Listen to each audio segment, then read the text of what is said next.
अक्सर मर्तबा जब आप कोई MCQs हल करते हो तो अमूमन आपके सामने साइन की मुख्तलिफ एंगल की कीमत आपको दरकार होती है, या टेंजेंट के मुख्तलिफ एंगल की कीमत आपको दरकार होती है, या साइन के मुख्तलिफ एंगल की कीमत आपके साथ दरकार होती है।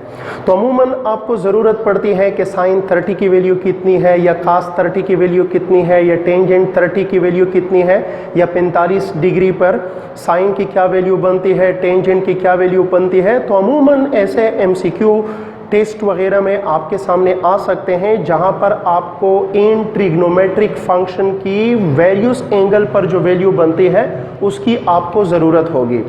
और अक्सर स्टूडेंट इसको वक्ती तौर पर सीख भी लेते हैं, लेकिन कई दिन गुजरने के बाद वो वैल्यू उससे भूल जाते हैं और वो सही तरह उसको याद नहीं रख पाते। लिहाजा क्या तरीका है मुख्तलिफ ट्रिग्नोमेट्रिक फंक्शन की डिफरेंट वैल्यूज़ पर, डिफरेंट एंगल्स पर जो वैल्यू बनती है उसको याद रखने का।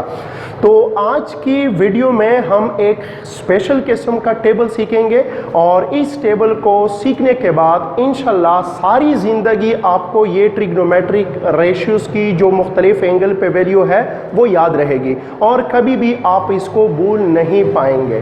तो बात करते हैं किस चीज़ की, वैल्यूज़ ऑफ ट्रिग्नोमेट्रिक फंक्शन की। तो यहाँ पर आपके सामने एक टेबल मौजूद है। इस टेबल में मुख्तलिफ एंगल पर इन मुख्तलिफ ट्रिग्नोमेट्रिक फंक्शन की वैल्यूज़ जो है वो मौजूद है। अब आपने करना क्या है, इस टेबल को आप किस तरह सीख सकते हैं। इस टेबल को मेमोराइज करने की या रट्टा लगाने की कतई ज़रूरत नहीं है। इस टेबल को आप बहुत आसानी के साथ सीख सकते हैं। तो किस तरह हम इस टेबल को सीख सकते हैं, इस टेबल को सीखने के लिए हम क्या करते हैं, यहाँ पर हम 0 डिग्री लिखते हैं, यहाँ पर 30 डिग्री, यहाँ पर 45 डिग्री, यहाँ पर 60, यहाँ पर 90 और यहाँ पर 120 लिख देते हैं। अब आपने करना क्या है, 0 के नीचे आप 0 लिखे, ठीक है। इसके बाद आप 1 लिखे, इसके बाद आप 2 लिखे, इसके बाद आप 3 लिखे, इसके बाद आप 4 लिखे। तो पहले स्टेप में आपने क्या करना है, 0 से शुरू करना है, 0 1 2 3 4 और 90 के नीचे आपने 4 लिखना है। अब इसके बाद आपने क्या करना है, इसके बाद आपके साथ जो लास्ट नंबर आ रहा है वो क्या है, 4 है। अब आपने क्या करना है, इस 0 को 4 पर डिवाइड करना है, इस 1 को भी 4 पर डिवाइड करना है, 2 को भी 4 पर डिवाइड करना है, 3 को भी 4 पर डिवाइड करना है और 4 को भी 4 पर डिवाइड करना है। इस तरह आपका दूसरा स्टेप कंप्लीट हो जाएगा। तीसरे स्टेप में आपने क्या करना है, तीसरे स्टेप में आपने इन तमाम वैल्यूज का अंडर रूट लेना है। मतलब ये जो वैल्यू है इसका भी आप अंडर रूट ले लें, इस वैल्यू का भी आप अंडर रूट ले लें, इस वैल्यू का भी आप अंडर रूट ले लें, इसका भी अंडर रूट और इसका भी आप अंडर द रूट ले लें। अब इस तीसरे स्टेप के बाद यहाँ पर आपके साथ होना चाहिए क्या, साइन थीटा, यहाँ पर आपके साथ होना चाहिए कास थीटा और यहाँ पर आपके साथ होना चाहिए टेंजेंट थीटा। अब 0 डिवाइड बाई 4 क्या होता है, 0 होता है, इसका अगर हम अंडर रूट लेंगे तो 0 बनेगा। इसका मतलब यह है कि साइन की 0 डिग्री पे जो वैल्यू बनती है वो 0 के बराबर होती है। इस तरह 1 का अगर हम अंडर रूट लेंगे तो 1 होगा, 4 का अंडर रूट लेंगे तो 2 बनेगा। तो हमारे साथ वैल्यू आ रही है 1 डिवाइडेड बाई 2। तो मतलब यह है कि साइन 30 डिग्री पे हमें क्या देगा, 1 डिवाइड बाई 2 देगा। इस तरह अगर आप 2 को 4 पर डिवाइड करते हो तो 1/2 आ जाएगा। अब 1/2 का अंडर द रूट क्या होता है, 1/2 अंडर द रूट होता है। तो ये वैल्यू हमें बता रहा है कि साइन 45 जो है ये 1/2 अंडर द रूट के बराबर होगा। इस तरह अगर हम इसको सॉल्व करते हैं तो हमारे साथ ये आएगा। तो ये 3 under the root divide by 2 जो है ये साइन की वैल्यू बनती है 60 डिग्री पे। इस तरह अगर हम 4 को 4 पर डिवाइड करेंगे तो हमारे साथ 1 आएगा, 1 का अंडर रूट लेंगे तो हमारे साथ 1 आएगा। तो साइन की 90 डिग्री पर जो वैल्यू बनती है ये 1 बनती है। और यहां तक तो हमारे साथ 90 की हमने बात की। अच्छा, ये भी याद रखें साइन थीटा जो है ये 60 डिग्री और 120 डिग्री पर अपनी वैल्यू रिपीट करती है। एक मर्तबा फिर सुने, 60 डिग्री और 120 डिग्री पर साइन थीटा अपनी कीमत रिपीट करता है। तो आप कह सकते हैं कि साइन 60 डिग्री की जो वैल्यू है, साइन 60 डिग्री की जो वैल्यू है वो साइन 120 डिग्री की भी है। तो 60 डिग्री और 120 डिग्री पे साइन की वैल्यू एक जैसी होती है। अब मजीद क्या करते हैं, मजीद यहां पर हमारे साथ आ रहा है 1। अब यहां से हम ये कीमतें रिवर्स में लिखेंगे, मतलब यहां पर 1 है तो यहां पर हमने 1 लिखा। अब नेक्स्ट यहां पर 3 under the root divide by 2 है तो यहां पर हमने 3 under the root divide by 2 लिखा। यहां पर हमारे साथ 1 divide by 2 under the root है तो यहां पर हमने 1 divide by 2 under the root लिखा।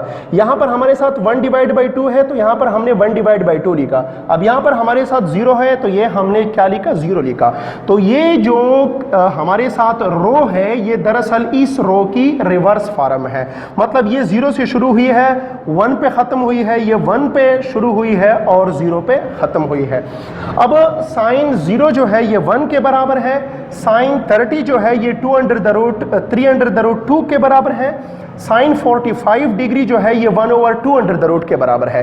अब यहां पर हम एक और बात भी सीख सकते हैं और वो ये है कि साइन और कास की 45 डिग्री पे वैल्यू एक जैसी है। तो ये भी एक अहम पॉइंट आप नोट करें और वो ये है कि sine 45 degree is equal to cos 45 degree. मतलब ये है कि 45 डिग्री पे साइन और कास की वैल्यू एक जैसी बनती है। आगे चलते हैं, कास 60 जो है ये 1/2 अंडर द रूट के बराबर है और कास 90 जो है ये हमारे साथ किस चीज के बराबर है, ये हमारे साथ 0 के बराबर है। अब एक और बात भी यहां पर हम इस ग्राफ से समझ सकते हैं और वो ये है कि साइन 0 जो है ये भी 0 है और कास 90 जो है ये भी 0 है। इसका मतलब ये है कि जो वैल्यू साइन 0 की होगी वही वैल्यू कास 90 की भी होगी। तो 0 डिग्री पर कास साइन की जो 0 डिग्री पर वैल्यू बनती है वही वैल्यू कास की 90 डिग्री पर भी बनती है। और एक और पॉइंट भी यहां पर मैं आपको बता दूं और वो ये है कि साइन की 30 डिग्री पर 1/2 वैल्यू बनती है और कास की 60 डिग्री पर 1/2 वैल्यू बनती है। तो एक पॉइंट हमने ये भी सीखा कि साइन 30 की जो वैल्यू है वही वैल्यू कास 60 की भी है, मतलब वही वैल्यू हमारे साथ कास 60 की भी बनेगी। अच्छा, अब ये तो हमारे साथ कास की वैल्यू आ गए कहां तक, 90 तक। अब आते हैं टेंजेंट की तरफ। अब टेंजेंट जो है आपको पता है कि टेंजेंट थीटा बराबर है sine theta divided by cos theta. अब टेंजेंट थीटा की जो वैल्यू होगी किसी भी एंगल पर वो उसी एंगल पर साइन थीटा की जो कीमत है डिवाइड बाय कॉस थीटा की जो कीमत है वो उसके बराबर होगा।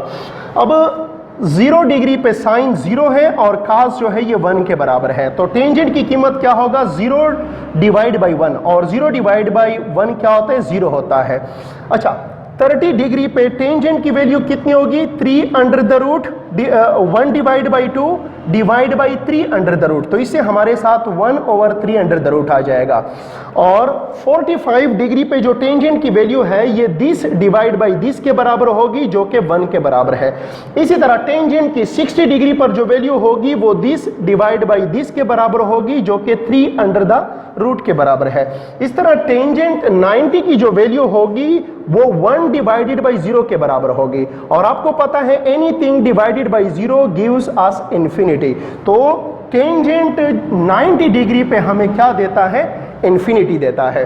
अब बात रह गई किस चीज की, 120 डिग्री की। तो 120 डिग्री की बात यह है कि 60 डिग्री और 120 डिग्री पे साइन की वैल्यू एक जैसी होती है और 120 कास थीटा की जो 120 पे वैल्यू बनती है वो 60 के बराबर होती है बट विद नेगेटिव साइन। यहां पर पॉजिटिव वैल्यू, यहां पर नेगेटिव वैल्यू होती है।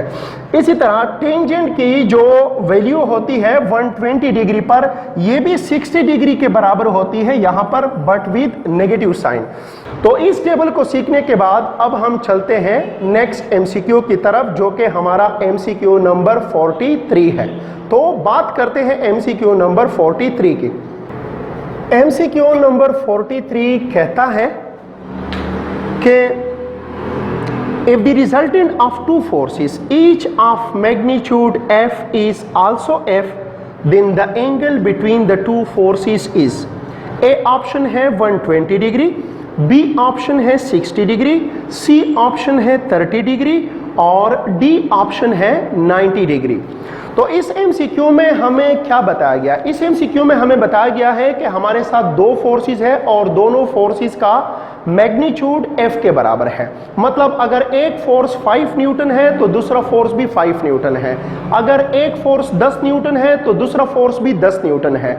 अब उसने बताया है कि हम इन दोनों फोर्सेस के दरमियान कितना एंगल ले ले कि इन दोनों फोर्सेस का जो रिजल्टेंट है वो भी मैग्नीट्यूड में इन दोनों के साथ बराबर हो जाए। मतलब अगर एक फोर्स 5 न्यूटन है, दूसरा फोर्स भी 5 न्यूटन है, तो हम इन दोनों के दरमियान कितना एंगल रखें कि इसका रिजल्टेंट हमारे साथ अगेन 5 न्यूटन आ जाए। या अगर एक फोर्स 10 न्यूटन है, दूसरा फोर्स भी 10 न्यूटन है, तो हम इन दोनों कंपोनेंट फोर्सेस के दरमियान कितना एंगल रखें ताकि इन दोनों का जो रिजल्टेंट फोर्स है वो दोबारा 10 न्यूटन के बराबर आ जाए। तो डियर स्टूडेंट, याद रखें वेक्टर की दुनिया में यह मुमकिन है कि 5 जमा 5 का जवाब फिर 5 आ जाए, 10 जमा 10 का जवाब फिर 10 आ जाए, 20 जमा 20 का जवाब फिर 20 आ जाए, 50 जमा 50 का जवाब फिर 50 आ जाए। लेकिन ऐसा होता है एक खास एंगल पे, और आज के इस एमसीक्यू में हमने उस खास उस स्पेशल एंगल को ढूंढना है कि जिस स्पेशल एंगल पे दो इक्वल फोर्सेस जो हमें मैग्नीट्यूड देते हैं वो भी उन दोनों के साथ मिकदार में बराबर होती है। तो इस एमसीक्यू में हमें दिया गया है कि F1 F के बराबर है, F2 B F के बराबर है, और ये जो रिजल्टेंट है ये भी F के बराबर है। अब हम इन दोनों वेक्टरों के दरमियान कितना एंगल रखें ताकि ये रिजल्टेंट भी इन दोनों के साथ मिकदार में बराबर हो जाए। तो यहां पर हमें कंपोनेंट वेक्टर दिया गया है, ये कंपोनेंट वेक्टर भी दिया गया है, रिजल्टेंट वेक्टर भी दिया गया है, जबकि हमसे एंगल यहां पर रिक्वायर्ड है। तो जब भी बात रिजल्टेंट वेक्टर, पहले कंपोनेंट फोर्स, दूसरे कंपोनेंट फोर्स और एंगल की हो, और इनमें से कोई 3 चीजें हमें दिए गए हो और चौथा क्वांटिटी हमारे साथ नामालूम हो, तो इस वक्त ऐसे सिचुएशन में हम इस फार्मूले को यूज करेंगे। अब फार्मूला हमारे साथ ये है, तो यहां पर रिजल्टेंट फैक्टर का जो मैग्नीट्यूड है ये F है, F1 का मैग्नीट्यूड भी F है, F2 का मैग्नीट्यूड भी F है, तो ये अपनी जगह पर 2 है, ये हमारे साथ F, ये भी हमारे साथ F है, और ये हमारे साथ cos थीटा आया। तो F square plus F square से हमारे साथ आ जाएगा 2F स्क्वायर, और ये 2F square multiplied with F multiplied with F से हमारे साथ आ जाएगा F स्क्वायर, और ये हमारे साथ क्या बनेगा, cos थीटा बनेगा। अब क्या करते हैं, अब दोनों साइड का स्क्वायर ले लेते हैं, इस साइड का भी हम स्क्वायर ले लेते हैं। तो इसका स्क्वायर लेंगे तो ये F स्क्वायर बनेगा, इसका स्क्वायर लेंगे तो ये स्क्वायर रूट कैंसिल आउट हो जाएगा। यहां पर हमारे साथ आ जाएगा 2F स्क्वायर, ये हमारे साथ बनेगा 2F square into cos theta. अब नेक्स्ट क्या करते हैं, इसको इधर शिफ्ट करते हैं। जब इसको इधर शिफ्ट किया तो हमारे साथ ये आया, दूसरे साइड पर हमारे साथ ये बाकी बचा। अब अगर यहां से हम ये माइनस करेंगे तो हमारे साथ माइनस F स्क्वायर आ जाएगा, और दूसरे साइड पर हमारे साथ ये होगा। अब दोनों साइड को 2F स्क्वायर पर डिवाइड करते, इस साइड को भी 2F स्क्वायर पर डिवाइड करते, तो यहां से 2F स्क्वायर और 2F स्क्वायर कैंसिल आउट हो जाएंगे, यहां से सिर्फ F स्क्वायर और F स्क्वायर खत्म हो जाएगा। यहां पर हमारे साथ आ जाएगा -1, और यहां पर हमारे साथ क्या है, 2 है। यूं हमारे साथ cos थीटा -1/2 के बराबर हो जाएगा। अब थीटा यहां पर होगा, cos को इधर लेकर गए तो हमारे साथ क्या बना, cos इनवर्स बना। तो ये cos इनवर्स -1/2 जो है, यहां पर आप इस टेबल में वाज़ेह तौर पर देख सकते हैं कि 120 डिग्री पर cos थीटा आपको क्या देता है, -1/2 देता है। इसलिए cos इनवर्स -1/2 जो है, ये यहां पर इस टेबल से क्लियरली आप देख सकते हैं, ये हमारे साथ 120 डिग्री के बराबर होगा। क्योंकि cos 120 डिग्री -1/2 के बराबर है, तो cos इनवर्स -1/2 जो है ये फिर 120 डिग्री के बराबर हो जाएगा। तो यूं हमारे साथ ये जो MCQ नंबर 43 है, इस MCQ नंबर 43 में हमारे साथ जो दुरुस्त ऑप्शन है वो ऑप्शन ए दुरुस्त ऑप्शन है, क्योंकि ऑप्शन ए में हमारे साथ 120 डिग्री है। इसको अगर हम डायग्रामेटिकली भी देंगे तो डायग्रामेटिकली हम इसको इस तरह देख सकते हैं कि यह हमारे साथ F1 फोर्स है, ये हमारे साथ F2 फोर्स है। अब अगर ये 5 न्यूटन है, ये भी 5 न्यूटन है, तो आप देख सकते हैं कि इसका रिजल्टेंट भी 5 न्यूटन आ रहा है। लेकिन ऐसा सिर्फ मुमकिन है कि इस F1 फोर्स और F2 फोर्स के दरमियान कितना एंगल हो, 120 डिग्री एंगल हो। नेक्स्ट है हमारे साथ MCQ नंबर 44। MCQ नंबर 44 कहता है कि 2 forces each of magnitude F are acting on a body at a point making an angle of 120 degree with each other. The magnitude of their resultant is A option is 2f, B option is f divided by 2, C option 2 under the root f और D option f है। तो इस MCQ में हमें बताया गया है कि हमारे साथ दो फोर्सेस है और दोनों फोर्सेस का मैग्नीट्यूड एक जैसा है, मतलब F के बराबर है, और दोनों फोर्सेस के दरमियान एंगल 120 डिग्री है। तो इन दोनों वेक्टरों का जो रिजल्टेंट वेक्टर बनेगा उसका मैग्नीट्यूड कितना होगा।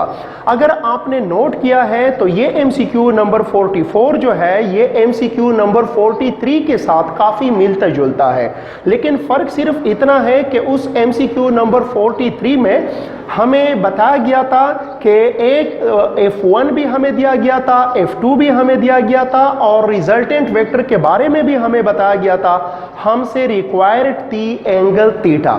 लेकिन यहाँ पर चेंज सिर्फ इतना है इस MCQ में कि यहाँ पर हमें पहला कंपोनेंट फोर्स दिया गया है, दूसरा कंपोनेंट फोर्स दिया गया है और दोनों फोर्सेस के दरमियान एंगल दी गई है। अब वो हमसे रिजल्टेंट वेक्टर की मैग्नीट्यूड मांग रहा है। अब इस MCQ में हमें बताया गया कि F1 भी F के बराबर है, F2 भी F के बराबर है, दोनों के दरमियान एंगल 120 डिग्री है। तो आप इन दोनों फोर्सेस का जो रिजल्टेंट फोर्स बन रहा है उसको आप ढूंढे, उसको आप फाइंड आउट करें। डायग्रामेटिकली अगर हम बनाए तो ये हमारे साथ F1 फोर्स है, इस डायरेक्शन में है, F2 फोर्स इस डायरेक्शन में है, दोनों के दरमियान एंगल 120 डिग्री है और इस रिजल्टेंट को हमने ढूंढना है। बाकी वही स्टेप है, ये फार्मूला हम इस्तेमाल करेंगे। यहाँ पर कीमतें हमने लगा दी है, इन दोनों को जमा किया, ये हमारे साथ ये आया और कास थीटा की जगह पर, यहाँ पर थीटा की जगह पर हमने 120 डिग्री लिखा, तो ये हमारे साथ क्या आया, कास 120 डिग्री आया। इसको हमने इस तरह लिखा, इसको हमने इस तरह लिखा और कास 120 डिग्री जिस तरह यहाँ पर आपको टेबल में भी नजर आ रहा है, कास 120 डिग्री माइनस 1/2 के बराबर है, जिसको हम इस तरह भी लिख सकते हैं। तो इसकी जगह पर हमने कास 120 डिग्री की जगह पर हमने ये लिखा, अब यह और ये कैंसिल आउट हो जाएंगे, इस तरह यह और ये कैंसिल आउट होंगे, माइनस इसके साथ मल्टीप्लाइड हो जाएगा तो 2f स्क्वायर माइनस f आ जाएगा।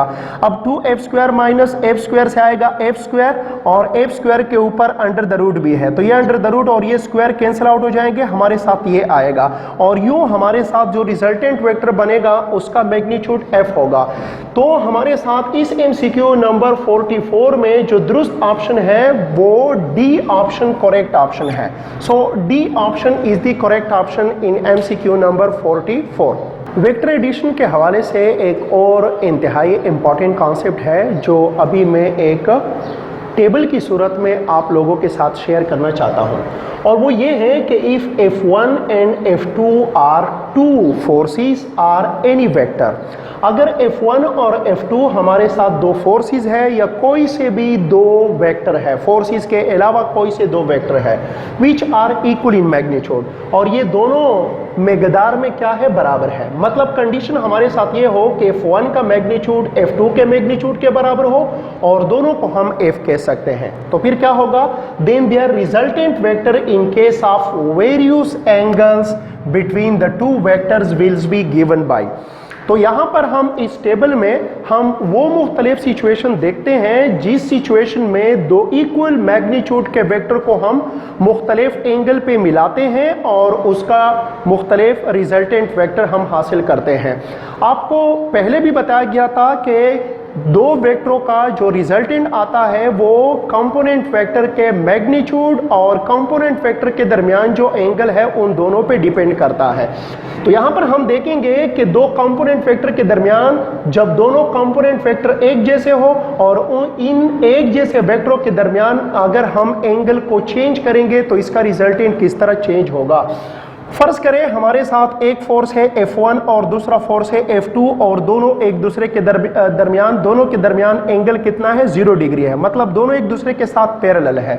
तो अगर दोनों फोर्सेस एक जैसे हैं, एक दूसरे के साथ पैरेलल है और दोनों के दरमियान एंगल 0 डिग्री है, तो इसका रिजल्टेंट जो आएगा वो डायग्रामेटिकली हमारे साथ इस चीज के बराबर होगा और इन दोनों का जो रिजल्टेंट वेक्टर होगा इसका मैग्नीट्यूड 2f के बराबर होगा। मतलब अगर ये 5 न्यूटन है, ये 5 न्यूटन है, तो 0 डिग्री पे जो रिजल्टेंट आएगा वो 10 न्यूटन होगा। अगर ये 10 न्यूटन है, ये 10 न्यूटन है, तो 0 डिग्री पर ये भी क्या होगा, दुगना हो जाएगा, 10 न्यूटन के बराबर होगा। तो एक बात आपने ज़हन में रखनी है कि दो इक्वल मैग्नीट्यूड वाले वेक्टर जब 0 डिग्री पे मिलती है तो रिजल्टेंट उन दोनों का दुगना हो जाता है। दूसरा केस हमारे साथ ये है कि अगर ये दोनों एक जैसे फोर्सेस हम 30 डिग्री पे मिला है, फॉर एग्जांपल ये F1 फोर्स है, ये F2 फोर्स है, इसके दरमियान एंगल है 30 डिग्री, तो रिजल्टेंट इसका ये बनेगा। अब 30 डिग्री पे दो इक्वल फोर्सेस का जो रिजल्टेंट होगा वो 1.93 ऑफ F के बराबर होगा। तो 30 डिग्री पे ये दो इक्वल फोर्सेस जो है ये हमें जो रिजल्टेंट वेक्टर देगा ये 1.93 F के बराबर होगा। नेक्स्ट हमारे साथ है 60 डिग्री। अगर इन दोनों फोर्सेस के दरमियान एंगल हम 60 डिग्री रखें, जिस तरह यहां पर आपको नजर आ रहे हैं, ये F1 फोर्स है, ये F2 फोर्स है और इन दोनों के दरमियान एंगल 60 डिग्री है, तो इन दोनों का रिजल्टेंट ये है। तो इन दोनों का जो रिजल्टेंट बनेगा 60 डिग्री पर वो 3√√ इंटू F के बराबर होगा। मतलब ये है कि अगर हमारे साथ दो इक्वल फोर्सेस है, दोनों को हमने 60 डिग्री पे ज्वाइन किया, अब जो इसका रिजल्टेंट होगा वो उन दोनों के मैग्नीट्यूड का 3√√ टाइम्स होगा, जो कि यहां पर आपको नजर आ रहा है। इसी तरह अगर हमारे साथ एंगल 90 डिग्री है, इन दोनों फोर्सेस को अगर हम 90 डिग्री पे कंबाइन करें, जिस तरह यहां पर आपको नजर आ रहा है, तो रिजल्टेंट जो होगा वो 2√√ F के बराबर होगा। मतलब 90 डिग्री पे दो इक्वल फोर्सेस का जो मैग्नीट्यूड होता है वो रिजल्टेंट वेक्टर का वो उन दोनों फोर्सेस के मैग्नीट्यूड के 2√√ टाइम्स के बराबर होता है। और 180 डिग्री पे आपको पता है अगर ये फोर्स हम इधर ले ले, ये हम इधर ले ले, दोनों को हम अपोजिट डायरेक्शन में ले ले, तो रिजल्टेंट फोर्स हमारे साथ क्या बनेगा? 0 बनेगा। सो 180 डिग्री पे दो इक्वल फोर्सेस का जो रिजल्टेंट वेक्टर बनता है उसका मैग्नीट्यूड 0 होता है। तो ये एक इंतहाई इंपॉर्टेंट कॉन्सेप्ट है, इसको अपने साथ नोट करें। और चलो चलते हैं नेक्स्ट एमसीक्यू नंबर 45 की तरफ। नेक्स्ट जो है वो हमारे साथ एमसीक्यू नंबर 45 है। तो एमसीक्यू नंबर 45 से हमारे साथ जो एमसीक्यू आ रहे हैं वो सारे के सारे एमसीक्यू इसके बाद जो हमारे साथ आ रहे हैं वो वेक्टर मल्टीप्लिकेशन के बेस पर एमसीक्यू है। और आपको पता है कि वेक्टर मल्टीप्लिकेशन हमारे साथ दो तरह का है, एक को हम डॉट प्रोडक्ट बोलते हैं, दूसरे को हम क्रॉस प्रोडक्ट का नाम जो है वो देते हैं। डॉट प्रोडक्ट को हम स्केलर प्रोडक्ट भी बोलते हैं। और स्केलर प्रोडक्ट वो अमल है जिसमें हम दो वेक्टरों को ज़रब करके उससे हम स्केलर क्वांटिटी हासिल करते हैं। और वेक्टर प्रोडक्ट या क्रॉस प्रोडक्ट वो अमल है जिसमें हम दो वेक्टरों को मल्टीप्लाई करके उससे हासिल होने वाली जो नई क्वांटिटी है वो हमारे साथ वेक्टर क्वांटिटी होती है।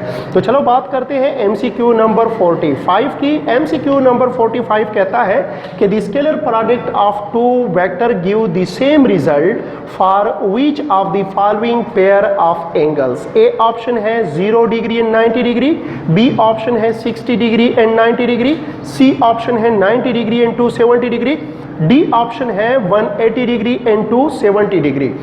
किसी भी दो वेक्टरों का डॉट प्रोडक्ट जो है वो हम इस तरह लिख सकते हैं कि A dot B is equal to magnitude of first vector magnitude of second vector into cos of theta.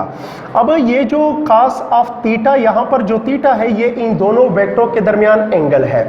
अब आपको पता होगा कि कास 90 डिग्री जो है ये भी 0 के बराबर है, कास 90 डिग्री भी 0 के बराबर है, और कास 270 डिग्री जो है ये भी किसके बराबर है? ये भी 0 के बराबर है, ये भी हमारे साथ 0 के बराबर है।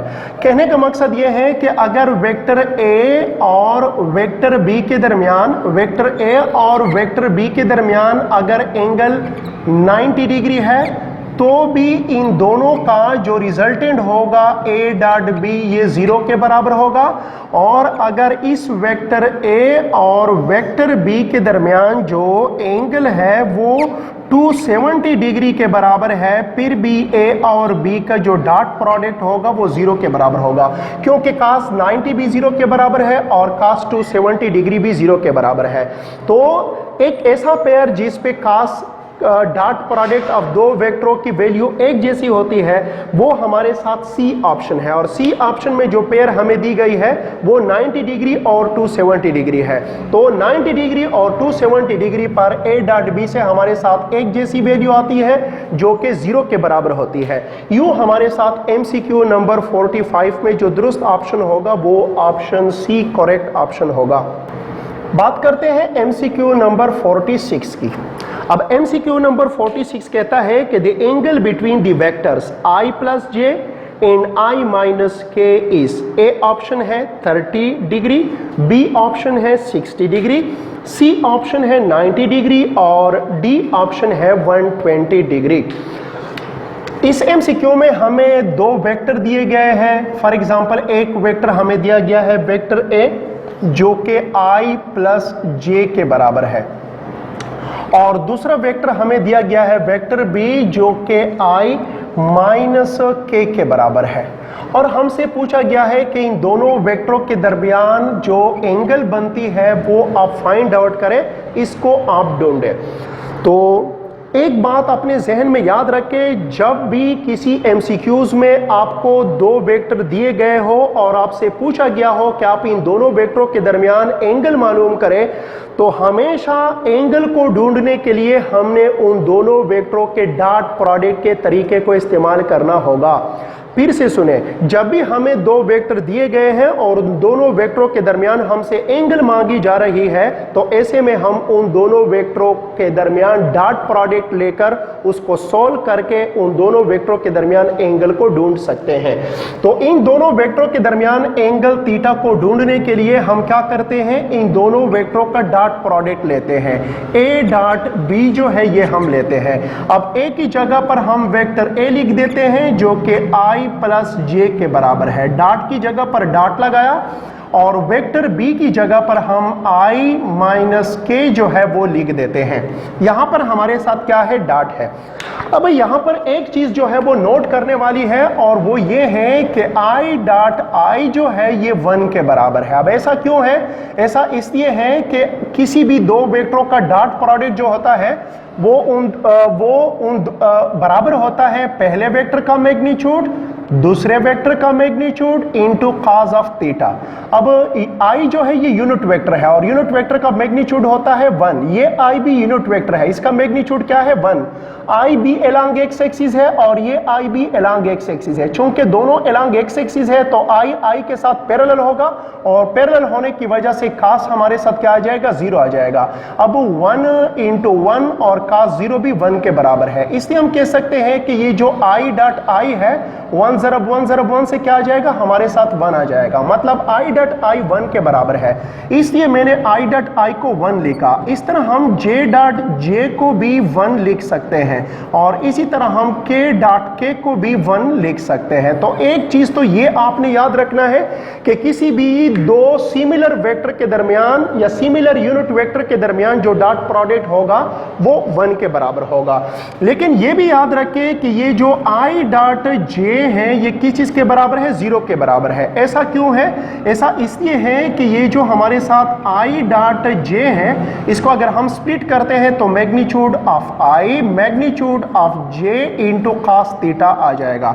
अब इसका मैग्नीट्यूड 1 है, इसका मैग्नीट्यूड भी 1 है, लेकिन ये अलोंग एक्स एक्सिस वेक्टर है, ये अलोंग वाई एक्सिस वेक्टर है। तो इन दोनों के दरमियान जो एंगल होगा वो 90 डिग्री होगा और cos 90 0 के बराबर है। 0 इसके साथ ज़रब होगा तो हमारे साथ ये आएगा। मतलब I डॉट J हमारे साथ किस चीज के बराबर है, 0 के बराबर है। तो I डॉट J जो है वो 0 के बराबर है और यही बात J डॉट K के लिए भी है। J डॉट K भी 0 के बराबर है और K डॉट I जो है ये भी किसके बराबर है, 0 के बराबर है। अब एक और बात वो ये है कि अगर हम इसको उलट करें मतलब J डॉट I, तो एक बात आपने सुनी होगी और आपने सीखी होगी और वो ये है कि dot product obey commutative property. Commutative property का मतलब ये है कि जो जवाब A डॉट B का होगा वही जवाब B डॉट A का भी होगा। अब अगर I डॉट J 0 के बराबर है तो कम्यूटेटिव प्रॉपर्टी का तकाजा ये है कि J डॉट I भी क्या होना चाहिए, 0 होना चाहिए। J डॉट K अगर 0 है तो K डॉट J भी 0 के बराबर होना चाहिए। K डॉट I अगर 0 है तो I डॉट K भी 0 के बराबर होना चाहिए। तो ये तीन अहम बातें जो वेरियस यूनिट वेक्टर के डॉट प्रोडक्ट के माबैन ये जो प्रॉपर्टी है इसको आपने अपने जहन में रखना है। अब इसी को बुनियाद बनाकर हम अपने सवाल की तरफ आते हैं। हमने क्या करना है, हमने इस हिस्से का और इस वेक्टर के दरमियान डॉट प्रोडक्ट का अमल करना है। अब ये हमारे साथ क्या है, I और ये क्या है डॉट प्रोडक्ट इनटू साथ में ये क्या होगा आई होगा। अच्छा, अब ये तो हमारे साथ इस तरह आया प्लस, अब इस आई का हम डॉट लेंगे किसके साथ, के के साथ, लेकिन यहां पर माइनस है तो माइनस लिखेंगे। अब ये हमारे साथ क्या होगा आई, और इसका डॉट लेते हैं किसके साथ, के साथ डॉट लेते हैं। अब जे का डॉट लेंगे आई के साथ, तो प्लस जे का हमने डॉट लिया किसके साथ, आई के साथ हमने डॉट लिया, और जे का के साथ अब हम डॉट लेते हैं, तो हमारे साथ क्या आ जाएगा माइनस जे डॉट इनटू हमारे साथ क्या है के जो है ये आ रहा है। अच्छा, अब ये जो है ये हमारे साथ किस चीज के बराबर है, ये हमारे साथ 1 के बराबर है। आई डॉट के जो है वो किस चीज के बराबर होगा, 0 के बराबर है। जे डॉट आई जो है ये भी 0 के बराबर और ये भी 0 के बराबर। यूं हमारे साथ ए डॉट बी जो है ये किसके बराबर आ रहा है, ये 1 के बराबर आ रहा है। तो फिलहाल इसको हमने लिखा और इसको यहां पर हमने रखा।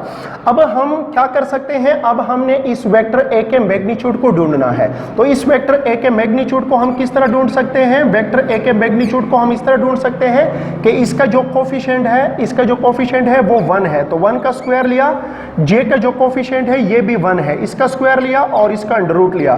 तो वेक्टर ए का जो हमारे साथ मैग्नीट्यूड बन रहा है वो 2 अंडर द रूट बन रहा है। इस तरह हम इस वेक्टर बी का मैग्नीट्यूड भी ढूंढते हैं। तो वेक्टर बी का मैग्नीट्यूड हम किस तरह ढूंढते हैं, वेक्टर बी के मैग्नीट्यूड को ढूंढने के लिए आई का जो कोफिशिएंट है उसका हम स्क्वायर लेते हैं, प्लस के का जो कोफिशिएंट है जो कि -1 है इसका हम स्क्वायर लेते हैं और अंडर द रूट लेते हैं। इससे हमारे साथ आ जाएगा 1 और इससे भी हमारे साथ आ जाएगा 1 और ये हमारे साथ अंडर द रूट बना। तो मैग्नीट्यूड ऑफ वेक्टर बी जो है ये भी हमारे साथ 2 अंडर द रूट के बराबर है। अब हमारे साथ क्या आया, ए डॉट बी की वैल्यू हमारे साथ हासिल हुई, मैग्नीट्यूड ऑफ ए की वैल्यू हमारे साथ आ गई और मैग्नीट्यूड ऑफ वेक्टर बी की वैल्यू जो है ये हमारे साथ हासिल हो गई। अब हम लिख सकते हैं कि A dot B is equal to magnitude of A magnitude of B into cos theta. अब चूंकि यहाँ पर हमें थीटा की जरूरत है तो इसलिए हम क्या करते हैं, दोनों साइड को ए बी पर डिवाइड करते हैं, इसको भी ए बी पर डिवाइड करते हैं, ये और ये हो जाएंगे कैंसल आउट। हमारे साथ क्या आ जाएगा, हमारे साथ आ जाएगा cos theta is equal to a dot b divide by magnitude of a into magnitude of b, इस तरह हमने लिखा। अब आप देख सकते हैं कि cos theta is equal to a dot b जो है ये किस चीज के बराबर है, ये 1 के बराबर है। इस तरह मैग्नीट्यूड ऑफ a जो है ये 2 अंडर द रूट के बराबर है और मैग्नीट्यूड ऑफ b भी 2 अंडर द रूट के बराबर है। तो हमारे साथ क्या आ जाएगा 1 divided by 2 under the root multiplied with 2 under the root. याद रखिए dear student, a under the root multiplied with a under the root ये a के बराबर होता है। इस तरह b under the root multiplied with b under the root b के बराबर होता है। तो हम कह सकते हैं कि 2 under the root multiplied with 2 under the root जो है ये 2 के बराबर होगा। तो इसकी जगह पर हम क्या लिखेंगे, 2 लिखेंगे। तो हमारे साथ क्या आ जाएगा, cos theta is equal to 1 divide by 2। अब cos को इधर शिफ्ट करते हैं, हमारे साथ क्या आ जाएगा, हमारे साथ आ जाएगा कि theta is equal to cos inverse 1/2। और आपको पता है इससे पहले हमने जो टेबल सीखा तो वहां पर हमने देखा था कि cos की 1/2 वैल्यू 60 डिग्री पे बनती है, इसलिए cos इनवर्स 1/2 जो है ऐसी सूरत में हमारे साथ जो थीटा होगा वो किस चीज के बराबर होगा, 60 डिग्री के बराबर होगा। सो cos इनवर्स 1/2 जो है ये 60 डिग्री के बराबर है। तो कहने का मकसद ये है कि इन दोनों वेक्टरों के दरमियान जो एंगल होगी वो 60 डिग्री के बराबर होगी। यूं हमारे साथ इस MCQ नंबर 46 में जो दुरुस्त ऑप्शन है वो हमारे साथ बी ऑप्शन है जो कि 60 डिग्री बन रहा है। नेक्स्ट है हमारे साथ MCQ नंबर 47। MCQ नंबर 47 कहता है कि let vector A and vector B be any two vectors and theta be the angle between them, then A cos theta is projection of A option है vector B in the direction of vector A, B option है vector A in the direction of vector B, C option है in the direction of x axis, D option है in the direction of y axis। MCQ number 47 को समझने के लिए सबसे पहले हमने projection of one vector along another vector को समझना होगा। और इसको समझने के लिए यहां पर हम आते हैं, यहां पर हमारे साथ क्या है, projection of one vector along another vector. अगर हमने एक वेक्टर की प्रोजेक्शन को एलॉन्ग दूसरे वेक्टर मालूम करना है तो इससे मुराद क्या होता है। फॉर एग्जांपल हमारे साथ एक वेक्टर है, वेक्टर ए, जो इस डायरेक्शन में है, दूसरा वेक्टर हमारे साथ वेक्टर बी है, इस डायरेक्शन में है, और इन दोनों वेक्टरों के टेल को मिलाने से जो इन दोनों वेक्टरों के दरमियान जो एंगल बन रहा है वो हमारे साथ थीटा डिग्री है। मतलब इन दोनों वेक्टरों के टेल को हमने ज्वाइन किया, तो इन दोनों वेक्टरों के टेल को ज्वाइन करने के बाद यहां पर जो एंगल बन रहा है वो हमारे साथ थीटा डिग्री है। अब projection of vector B on vector A से क्या मुराद होता है, इस वेक्टर बी का इस वेक्टर ए के एलांग जो प्रोजेक्शन बनता है इससे क्या मुराद होता है। तो इट मींस, इसका मतलब यह है कि the component of vector B का वो component which is parallel to vector A, जो वेक्टर बी का वो कंपोनेंट जो वेक्टर ए के एलांग पैरेलल हो, उस कंपोनेंट को हम बोलते हैं कि ये प्रोजेक्शन ऑफ बी है, किसके ऊपर, ए के ऊपर। कहने का मकसद ये है कि अगर ये हमारे साथ वेक्टर बी है तो इस वेक्टर बी को हम उसके दो कंपोनेंट में रिजोल्व कर सकते हैं। रिजोल्यूशन का vector topic, resolution of vector का टॉपिक आप लोगों ने पढ़ा होगा। तो ये हमारे साथ एक वेक्टर है वेक्टर बी, अब इसका एक कंपोनेंट ये बन रहा है जो कि बी ऑफ एक्स है, और एक कंपोनेंट इसका ये बन रहा है जो कि बी ऑफ वाई है। अब आपको ये भी पता है कि बी वाई जो है ये बी साइन थीटा के बराबर है, और ये जो बी एक्स वाला ये जो कंपोनेंट है बी एक्स कंपोनेंट, जो कि बी एक्स बराबर है किस चीज के, बी इंटू कॉस थीटा के बराबर है। अब आप देख सकते हैं कि इस रेड वेक्टर के दो कंपोनेंट बने जो कि ब्लू है, एक कंपोनेंट ये है और दूसरा कंपोनेंट ये है। अब इस वेक्टर बी का वो कंपोनेंट जो वेक्टर ए के साथ पैरेलल है, ये कौन सा कंपोनेंट है, ये बी एक्स कंपोनेंट है। बी वाई आप देख सकते हैं, बी वाई वेक्टर बी का वो कंपोनेंट है जो वेक्टर ए के साथ परपेंडिकुलर है, तो इसको हम प्रोजेक्शन वेक्टर नहीं कह सकते। वेक्टर बी का वो कंपोनेंट जो वेक्टर ए की सीमत में हो जो कि बी एक्स है, इस बी एक्स को हम बोलते हैं कि ये प्रोजेक्शन ऑफ वेक्टर बी है, किसके ऊपर, वेक्टर ए के ऊपर, और ये बी एक्स जो है ये बी कॉस थीटा के बराबर है। सो इन दिस केस, इस केस में बी एक्स जो है ये बी कॉस थीटा के बराबर है, और इस बी कॉस थीटा को हम बोलते हैं कि ये प्रोजेक्शन ऑफ वेक्टर बी, मतलब वेक्टर बी का वो कंपोनेंट है जो इफेक्टिव है along the direction of vector A, या एक्ट कर रहा है parallel to the vector A. अब अगर हम इस दोनों वेक्टरों के डॉट प्रोडक्ट को लिखे, वेक्टर ए और वेक्टर बी के डॉट प्रोडक्ट को लिखे, तो ए डॉट बी हम इस तरह लिख सकते हैं। अब अगर डॉट को हम खत्म करेंगे तो पहले वेक्टर का मैग्नीट्यूड, दूसरे का मैग्नीट्यूड इंटू कॉस थीटा। अब अगर हम इसको आपस में मिलाते हैं, इन दोनों को हम एक यकजा करते हैं, बी इंटू कॉस थीटा, तो बी इंटू कॉस थीटा को इधर रखा और ए को इधर लेकर गए, तो A dot B divide by A हमारे साथ बना, और दूसरे साइड पर हमारे साथ क्या है, बी कॉस थीटा है। तो इस बी कॉस थीटा को हम बोलते हैं कि ये प्रोजेक्शन ऑफ बी ऑन ए है। इसी तरह अगर वेक्टर बी का वेक्टर ए के ऊपर प्रोजेक्शन हो सकता है, तो in the same manner vector A का भी वेक्टर बी के ऊपर प्रोजेक्शन हो सकता है।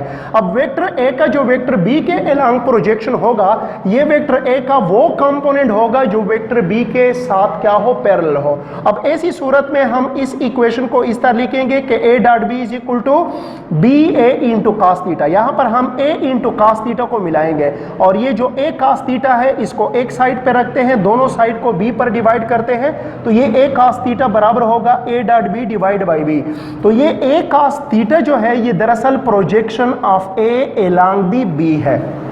अब ये जो हमारे साथ MCQ नंबर 47 है, इसमें इसने हमसे पूछा है कि ये जो ए कॉस थीटा है ये क्या रिप्रेजेंट कर रहा है, मतलब ये जो ए कॉस थीटा है ये किस चीज को रिप्रेजेंट कर रहा है। तो ये जो ए कॉस थीटा है जो यहां पर आपको नजर आ रहा है, ए कॉस थीटा किस चीज को रिप्रेजेंट कर रहा है, projection of vector A on vector B. तो ए कॉस थीटा इस वेक्टर ए का वो कंपोनेंट है जो वेक्टर बी के अलोंग क्या आ रहा है, पैरेलल आ रहा है। So A cos theta projection of vector B on vector, projection of vector A in the direction of vector B होगा। इस लिहाज से हमारे साथ जो 47 नंबर MCQ में दुरुस्त ऑप्शन होगा वो ऑप्शन बी जो है वो करेक्ट ऑप्शन होगा। यहां पर एक चीज याद रखें, B cos theta projection of B along A होगा, और A cos theta projection of A along B होगा। इसको याद रखें, अगर यहां पर बी है तो ये बी का प्रोजेक्शन है ए के साथ, और अगर यहां पर ए है तो ये आप इसको याद रख सकते हैं। नेक्स्ट है हमारे साथ MCQ नंबर 48। MCQ नंबर 48 कहता है कि if vector A is equal to A I, and vector b is equal to bj, then a option में हमें बताया गया है कि a minus b is equal to modulus of a, b option is equal to a minus b is equal to modulus of b, और c option में हमें बताया गया है a dot b is equal to magnitude of a into magnitude of b, और d option में हमें बताया गया है कि a dot b is equal to 0। तो चलो चेक करते हैं। इसने हमें बताया है कि एक वेक्टर उसने दिया है वेक्टर a जो कि a इंटू आई के बराबर है, मतलब vector a along x axis एक वेक्टर है जिसका मैग्नीट्यूड a है। वेक्टर b जो है इसका मैग्नीट्यूड b है और इसका डायरेक्शन जो है वो एलॉन्ग y एक्सिस है। इसको हम इस तरह भी बना सकते हैं, फॉर एग्जांपल ये i डायरेक्शन है, ये हमारे साथ j डायरेक्शन है, तो इस डायरेक्शन में हमारे साथ एक वेक्टर है वेक्टर a जिसका मैग्नीट्यूड a इंटू आई बन रहा है, और इस डायरेक्शन में हमारे साथ एक और वेक्टर है वेक्टर b जिसका मैग्नीट्यूड b है और ये j के डायरेक्शन में है। अब आप ये भी देख सकते हैं कि इन दोनों वेक्टरों के दरमियान जो एंगल होगा वो कितना होगा, वो 90 डिग्री के बराबर होगा।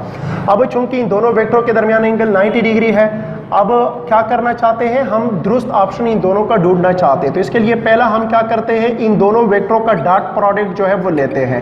तो ए की जगह पर हम वेक्टर ए लिख देते हैं इंटू आई, डॉट वेक्टर बी की जगह पर हम बी इंटू जे जो है वो लिख देते हैं। अब इन दोनों का जो मैग्नीट्यूड है इसको साइड पर कर लेते हैं, ए और बी को साइड पर कर लेते हैं, और आई और जे के दरमियान हम डॉट प्रोडक्ट का अमल करते हैं। अब आपको पता है कि आई डॉट जे जो है वो 0 के बराबर है, यूं हमारे साथ यहां पर क्या आ जाएगा, ए बी, और इससे हमारे साथ 0 आ जाएगा। तब हम कह सकते हैं कि A dot B is equal to 0। यूं हमारे साथ एमसीक्यू नंबर 48 में जो दुरुस्त ऑप्शन है वो A dot B is equal to 0 जो कि डी ऑप्शन है हमारे साथ। सो 48 में डी ऑप्शन करेक्ट ऑप्शन होगा।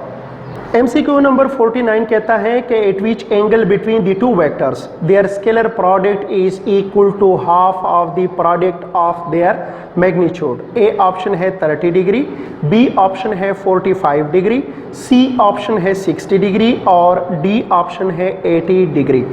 अब इस सवाल में हमें कहा गया है कि वो कौन सा एंगल है जो दो वेक्टरों के दरमियान मौजूद हो ताकि इन दोनों का जो स्केलर प्रोडक्ट है, their scalar product is equal to half of the product of their magnitude. कहने का मकसद ये है कि ये हमारे साथ एक वेक्टर है वेक्टर बी और ये हमारे साथ दूसरा वेक्टर है वेक्टर बी। अब उसने कहा है कि हम इन दोनों वेक्टरों के दरमियान कितना एंगल थीटा ले लें, इन दोनों वेक्टरों के दरमियान हम कितना एंगल ले लें ताकि इन दोनों वेक्टरों का जो डॉट प्रोडक्ट है वो इन दोनों वेक्टरों के मैग्नीट्यूड जो है, इन दोनों वेक्टरों के मैग्नीट्यूड के प्रोडक्ट के हाफ के बराबर हो जाए। कहने का मकसद यह है कि हम इन दोनों वेक्टरों के दरमियान कितना एंगल ले लें कि इन दोनों वेक्टरों का जो डॉट प्रोडक्ट है वो इन दोनों वेक्टरों के मैग्नीट्यूड के ज़रब के हाफ हो जाए। तो स्टेटमेंट को अगर आप देखें तो स्टेटमेंट ये कहता है कि at which angle between the two vector their scalar product is equal to, कि इन दोनों का जो स्केलर प्रोडक्ट है इज इक्वल टू, ये बराबर है किस चीज के, half of what, of their product of their magnitude. इन दोनों का जो मैग्नीट्यूड है इसके हाफ का डॉट प्रोडक्ट कब बराबर होगा। तो ये कंडीशन दरअसल हमें गिवन कंडीशन है और इस कंडीशन को बुनियाद बनाकर इन दोनों वेक्टरों के दरमियान जो एंगल है उसको हमने ढूंढना होगा। अब आपको पता है कि ये जो ए डॉट बी है इसको हम इस तरह भी लिख सकते हैं, magnitude of A magnitude of B into cos theta, और ये हम इसी तरह लिखेंगे ए बी डिवाइड बाई 2। अब ये ए बी और ये भी हो जाएंगे कैंसिल आउट, हमारे साथ क्या आ जाएगा, cos theta is equal to 1/2 आ जाएगा। अब हम कॉस को इधर शिफ्ट करते हैं तो हमारे साथ क्या आ जाएगा, theta is equal to cos inverse 1/2 आ जाएगा। अब theta is equal to cos inverse 1/2 जो है ये 60 डिग्री के बराबर है। यूं हमारे साथ ये जो कंडीशन है ये दोनों वेक्टर तब सेटिस्फाई करते हैं अगर इन दोनों वेक्टरों के दरमियान एंगल 60 डिग्री हो। तो 60 डिग्री पे दो वेक्टरों का जो डॉट प्रोडक्ट बनता है वो उन दोनों वेक्टरों के मैग्नीट्यूड के प्रोडक्ट के हाफ के बराबर होगा। तो इसलिए हमारे साथ इस MCQ नंबर 49 में जो सी ऑप्शन है वो करेक्ट ऑप्शन होगा। MCQ नंबर 50 कहता है कि the vector sum of the two forces is perpendicular to their vector differences. In that case, the forces A option है are equal to each other in magnitude, B option है are not equal to each other in magnitude, C option है can not be predicted और D option है are equal to each other. अब dear student, इस MCQ में हमें क्या बताया गया है, इस एमसीक्यू का मतलब क्या है? इस एमसीक्यू का मतलब यह है कि आपके साथ एक वेक्टर है वेक्टर ए और दूसरा वेक्टर है वेक्टर बी। अगर हम इन दोनों वेक्टरों का सम लेंगे तो अगेन हमारे साथ एक नया वेक्टर हासिल होगा जो कि ये होगा, और अगर हम इन दोनों वेक्टरों का डिफरेंस ले ले तो भी अगेन हमारे साथ एक वेक्टर हासिल होगा जो कि ये है। अब उसने ये बताया है कि इन दोनों वेक्टरों के सम का जो वेक्टर है और इन दोनों वेक्टरों के डिफरेंस ये जो वेक्टर बनता है, ये दोनों वेक्टर आपस में परपेंडिकुलर है। इसको अगर हम डायग्रामेटिकली बनाए तो इस तरह बना सकते हैं कि अगर a प्लस बी वेक्टर इस सीमत में आ रहा है तो इन ही दोनों वेक्टरों का a माइनस बी वेक्टर इस डायरेक्शन में आ रहा है, यूं इन दोनों के दरमियान जो एंगल है वो 90 डिग्री है। अब उसने कहा कि इस सिचुएशन के लिए a b c d में से कौन सा स्टेटमेंट जो है वो दुरुस्त है। तो पहले हम इसको चेक करते हैं, देखते हैं कि a b c d में से इस सिचुएशन के लिए जो उसने बताया है कौन सा स्टेटमेंट दुरुस्त हो सकता है।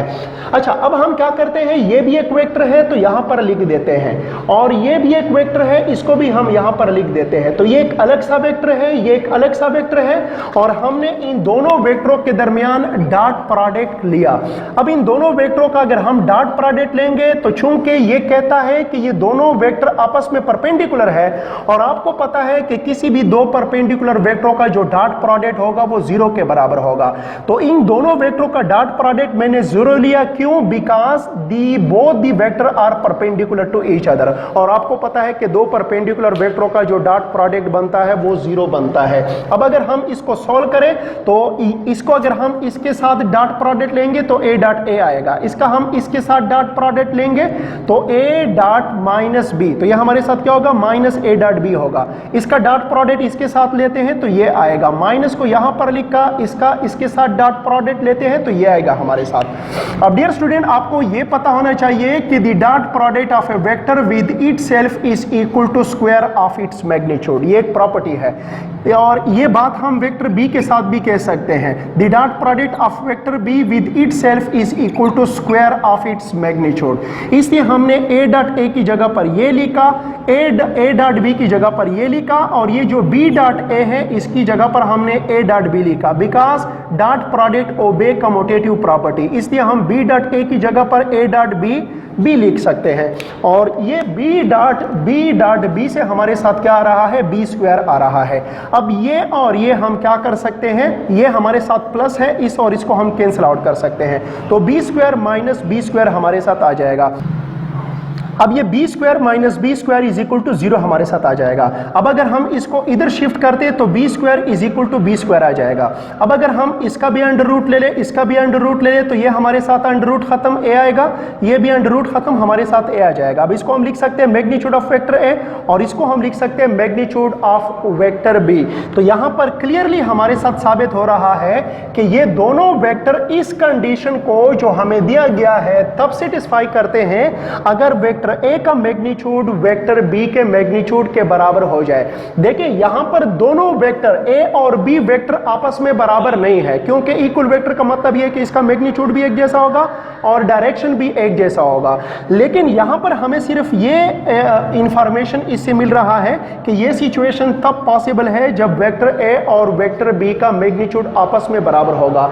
इसलिए हमारे साथ इस एमसीक्यू में डी ऑप्शन दुरुस्त ऑप्शन नहीं होगा, बल्कि a ऑप्शन जो है वो हमारे साथ दुरुस्त ऑप्शन होगा। तो 50 में ए ऑप्शन दुरुस्त ऑप्शन है। दोनों वेक्टरों का सिर्फ मैग्नीट्यूड एक जैसा होगा, दोनों वेक्टर आपस में इक्वल नहीं होंगे।